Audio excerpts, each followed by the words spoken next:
These are 10 players who you need to trade for in your Madden franchise mode. Some of these guys are lower rated players who are more under the radar and happen to perform well in Madden simulation. I've done some test sims to prove that these guys are quite good. Or in the case of other players here, they're just oddly easy to get. Make sure to hit the like button and subscribe to the channel for more Madden 26 franchise content. I already have a part 1 to this video where I went over 10 offensive players you should get. I'll leave the card at the top right of the screen. Today we are specifically focusing on 10 defensive players. I've gotten some questions about when my franchise rosters, settings, and XP sliders will be done. I'm hoping to have that wrapped up at some point tomorrow, and I'm going to have a video detailing what they all look like, how to download them, how to set it all up, and then I'm going to put them into the Browns franchise, and I'm hoping episode 2 for that series will be up either later tomorrow as a double upload or at the latest on Tuesday. Doesn't really matter which team we pick here. I guess we're just going to roll with Seattle. As I mentioned in the first part of this video, we can trade for just about any player we want by going into settings and choosing the easiest trade difficulty. But we're looking for a challenge here. We're not going to do that. So all the trades I go over today are on the normal trade difficulty. So we're going to start on the defensive line, and I've noticed in this game that the rookie pass rushers who were drafted early, like Abdul Carter, Mykel Williams, Jalen Walker, those guys are all cracked out of their minds. But given that they were high first-round picks, they are understandably very hard to trade for. Well, I've noticed some of the lower drafted pass rushers are also really good. And we'll start with Oluwafemi Oladejo with the Tennessee Titans. They drafted him in the 2nd round in real life. He also develops into a monster in this game, but he's a lot easier to trade for than someone like Abdul Carter or Mykel Williams. 74 overall, only 21 years old. He has a really good combination of speed and power. He doesn't have any traits. I originally thought, since he was so good in Madden simulation, that he did, but he does not. He just happens to be a beast in this game.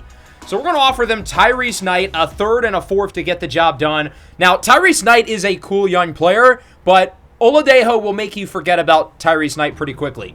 If you're looking for other rookie under-the-radar pass rushers, I would look at both Princely Umanmielen and Nick Scorton with Carolina. Scorton and Oladejo get the edge because they're both 21 years old, though.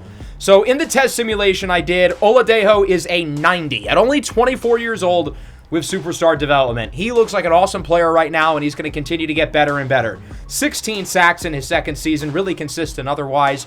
But he popped out to me in another test simulation I did that wasn't even related to this video. He's a 92 overall here with Superstar X Factor, and in his 2nd NFL season with default ratings, default XP sliders, he broke the sack record with 24.5. Now, his numbers after that went down, oddly enough, but 24.5 sacks. And the craziest part about that is he didn't even lead the league in sacks. Abdul Carter had more. The other edge rusher we're going to go over is a little bit more of a well-known name. It's Yaya Diaby with the Buccaneers, 80 overall, so it's probably going to be a little bit harder to get him given that he's more of an established player. But he's also already 26 years old. So unlike Oladejo, who's 5 years younger, Diaby's rating is probably not going to get much higher than the mid-80s. But that's okay, because he plays a lot better than that. I think a 2nd-round pick and 30-some-year-old Jonathan Hankins is a pretty good deal. So in the test simulation I did, he's an 84 overall here, which isn't that much better ratings-wise than he was originally. But look at the 4 seasons. 12.5, 15, 13.5, 13 sacks. That's a lot. I've noticed that sacks seem to be inflated in this year's game, but even so, really, really good, really consistent, dominant pass rusher for not that much of a price.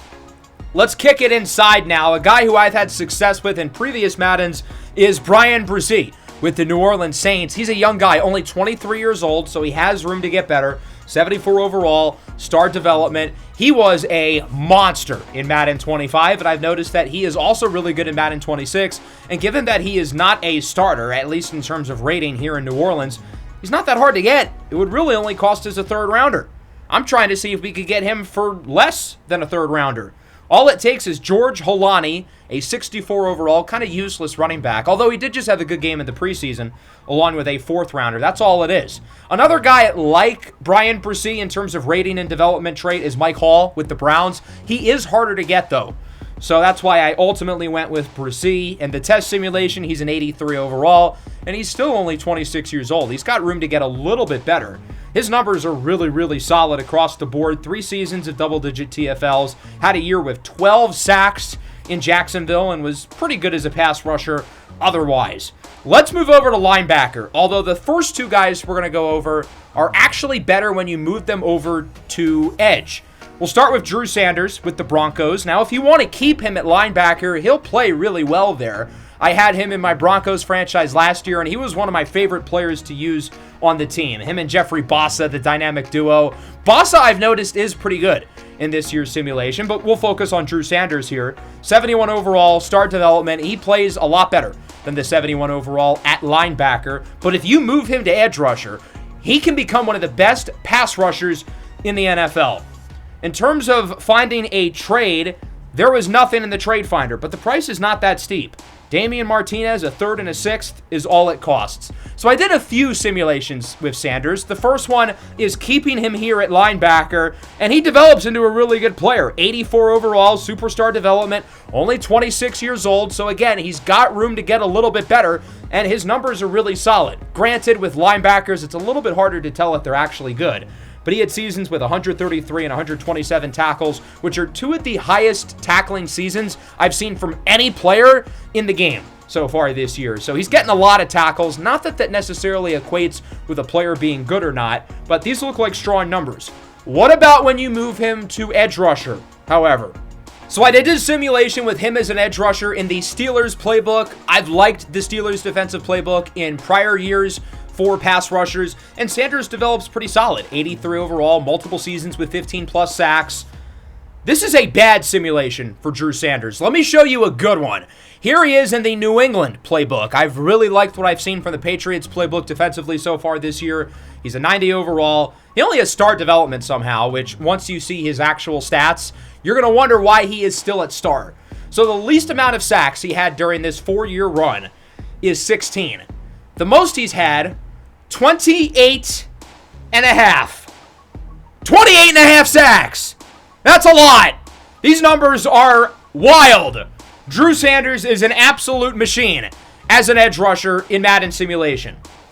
All right, what we're going to do now, since we're towards the middle of the video, is we're going to switch teams. I'm going to be the Dolphins now. That way I can get a new group of mid-round draft picks. The other linebacker I think you should move to edge rusher is even lesser known than Drew Sanders. It's Servasia Dennis with the Buccaneers. 25 years old, 68 overall. And you're probably thinking, why should I trade for this guy? He looks uninspiring, unexciting. He looks like a backup linebacker. Well, I'm going to tell you, he's a lot more than that, and I have the proof to back it up. As you can imagine, he's not going to cost that much. What about Channing Tindall? Same position, same rating pretty much, same age. We're doing a 1-for-1 swap, but you'll notice Servasia Dennis is actually a lot better. So this is the simulation with him just as a linebacker. Doesn't really develop all that much. He's a 73 overall. He had a good season in 2026 with the Bucs, but was otherwise unexciting. This is the simulation with the Steelers playbook, where he developed okay, not great. The Steelers playbook, I've noticed, is a little bit worse than it was last year, but still pretty solid. The least amount of sacks he had was 8.5. And then the first season where he had 9 sacks, he only played like 60% of the snaps, if that. What I find interesting is in the simulation I did here, I traded away TJ Watt and Alex Highsmith to make sure those 2 guys started. The first year they combined for 58 sacks. So maybe Steelers' playbook defensively is not very good. So because of that, I put him in the New England playbook. He's a 78 overall. Doesn't look all that good in terms of his ratings, but once you see his numbers, you will think otherwise. So he was a little inconsistent. He can be hit or miss, but he had a season with 14 sacks, multiple seasons at 9.5. And the crazy thing is he didn't play a full season worth of snaps the last 2 seasons. Over these past 2 years, that's roughly 1 season of snaps, where he would have combined for 18 sacks. He can be one of the best pass rushers in the league, and he's a 68 overall linebacker who no one knows anything about. All right, let's look at actual off-ball linebackers who are going to stay at linebacker, and we'll start with Christian Harris on the Texans. I noticed he usually pops up in the trade block a lot, so he's not that hard to get. Only a 71, which feels kind of low, even though he wasn't that good last year. Granted, he only played a few games. But I think with the athletic ratings, 90 speed, 93 acceleration, he can be a good user for you if you like to user your linebackers. And he doesn't cost that much to get, given that the Texans have a higher rated player in EJ Speed starting above him. I put him into the trade finder, and the trade requests are pretty reasonable. A couple of day 3 picks, maybe Willie Gay, who plays the same position and is older and is not much better. That seems like a good deal. So in the test simulation I did, Christian Harris becomes a decent player, roughly to around a 77 overall, and with a little bit more progression, he'll probably make it to an 80, which isn't all that good. But with his athleticism, he can play a lot better in-game, I feel like, than an 80 overall. So this is someone who's better, I would say, in actual played games compared to simulation. The Bills have a lot of good off-ball linebackers, and I think Dorian Williams is a guy you should look to target. 6'2", 230, he's big, he's athletic, and he's sitting behind Matt Milano, so I think the Bills would be willing to trade him away for the right price. He'll cost a little bit more than Christian Harris, which makes sense given that he's better, but like a 4th-round pick for him feels like a good deal because you're getting a very solid starting caliber linebacker who's athletic, who's rangy in coverage, and who's young. He's only 24 years old. And in the test simulation I did, he actually developed really nicely. 83 overall with start development, and he's only 27 years old, so he could look to get a little bit better than he is currently. The ratings across the board look really solid. He's one of the better weak side linebackers in the game. Granted, most of the good linebackers are listed at Mike. He had some great seasons, though, including this past year where he led the NFL in total tackles at 120. Now, again, tackles don't really depict if a player is good or not, but it is worth noting. He led the league in tackles, which is pretty cool. All right, let's move over to the secondary, and I had a pretty hard time finding good corners to trade for. Most of them are not easy to get. A guy I originally had written down is Dax Hill with the Bengals, start development. He's versatile. He can play safety. He can play nickel. But I ended up finding out that DJ Turner is even easier to trade for, which doesn't really make sense because he's the same age, same development. He's better. He's faster. He's the better cover player, and he has 2 years left on his deal, whereas Dax Hill has 1. So he just seems like a better choice all around than Daxton Hill. And the price for him is really not that much. A 2nd-round pick and then some other stuff. If I ask other teams for their corners who are roughly the same talent level as DJ Turner, it's going to cost an arm and a leg. But with the Bengals, all we're going to have to do is give up Ollie Gordon, a late 3rd-rounder. The Dolphins have 2 3rd-round picks this year, along with a 4 and a 6. That feels like a great deal. In the test simulation I did, Dax Hill is an 82, DJ Turner's an 88. Look who ended up being the better choice.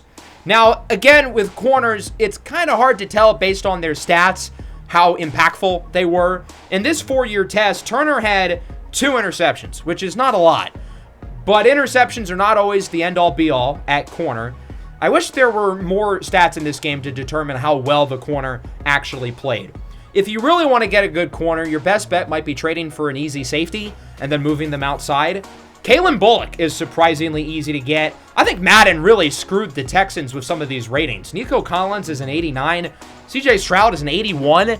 Kalen Bullock is a 75. I don't think there's a team who got more screwed over by these Madden ratings than the Houston Texans. They did you guys dirty.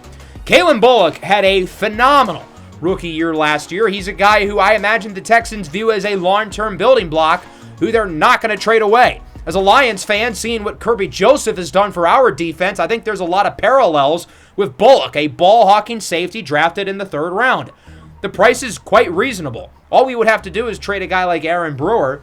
Can I get him without trading Brewer, who is an above-average starting center? Well, the answer is yes. Jalen Wright, a 3rd rounder and a couple of 7ths, is all it's going to take for a really good young safety with star development, with good ball skills, who can be a starter in the back end of your defense for multiple contracts. So in this simulation, he's an 85, and he's only 25. He has room to continue to grow. 0 interceptions over the 4 years. Granted, his playing time was inconsistent, especially given that the Texans have Jalen Petrie rated above him. But again, the stats don't really tell the full story in the secondary, I feel like. We started this video with the Titans, so it's fitting that we go back to them with another one of their rookies, Kevin Winston Jr., who they drafted in the 3rd round out of Penn State, a guy who I'm really high on in real life. He missed pretty much all of his junior season with an injury, but had he stayed healthy, I think he would have been in the conversation to go in the 1st round. He develops really well in this game. There are a couple of other young safeties I thought about. I looked at Jonas Sanker with New Orleans, but Winston is younger and better. So I did some tests here. I tried Jordan Phillips, whose picture they got completely wrong, by the way. The Titans didn't seem interested. Then I put in Tyrel Dodson just to throw it out there, and they took it. All it takes is a backup, average, off-ball linebacker, and we're getting a stud young safety in Kevin Winston Jr. Superstar development, 88 overall, 24 years old. So he should probably develop into the low to mid-90s. He'll become one of the best safeties in the league. Now, again, it's kind of hard to tell how impactful he was with some of these stats. It looks like this last year he was really good, over 100 tackles, multiple interceptions in each of the last 2 years. So that'll wrap up the video. I hope you guys enjoyed. I hope you guys are excited for the rosters and settings coming tomorrow, and then shortly thereafter, the next episode of the Cleveland Browns franchise here on Madden 26. Make sure you hit the like button, subscribe to the channel if you are new. Peace out.